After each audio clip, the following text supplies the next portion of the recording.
Yes, Lord God. Dalayan ko ang Diyos na dapat nila sa kabutagon, Lord God. Ikaw ang Diyos, Ginoo, nga nagbuhat sa langit tututa. Ikaw ang Diyos, Lord God, na nagapadayon sa pagatiman sa aming kinabuhi.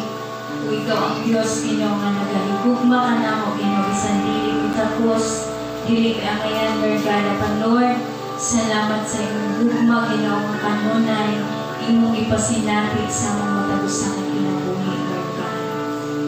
Yes, Lord God, ini kabangtagan, Ginoo, among ipangayo ka ni mo, Lord, na ikaw ay ang Diyos na magahinlo sa among mga sulod, Ginoo, sa among mga kasing-kasing, Lord God, sa among mga muna-muna, Ginoo. Lord, himuagay, Ginoo, nga kini mo ang adlaw, Ginoo, nga dili masayang ang among pag-anhin mo nga dapit, Lord God.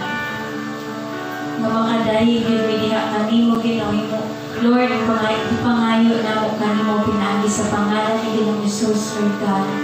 Nga among mga kinabuhi, Ginoo, makahimo kayo ng pagdahig o pagsimba diha kanimo diha sa Espiritu sa kamatuoran, Lord God. Ug bisan pa man, Ginoo, sa tanan mga kasulod ni mga dapit, Ginoo. Salamat kay mo gayong punon sa iyong presensya, pasinagpion, Ginoo, sa iyong gahom, Ginoo.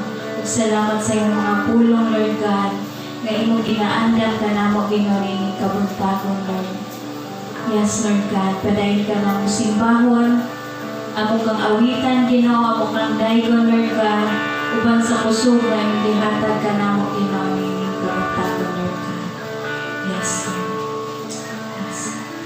So, pabilin ta sa pagtindog, atong awitan ang pagkaanindot sa kinabuhing Kristohanan. Amen?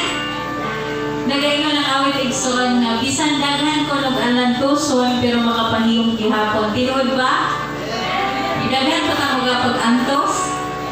Praise God. Daghan kay mga pagsulay no pero nasayod ka nga ang Dios dili kay mubiya nato. Nasayod ta nga wa ta naginusara sa atong mga pagsulay. Amen.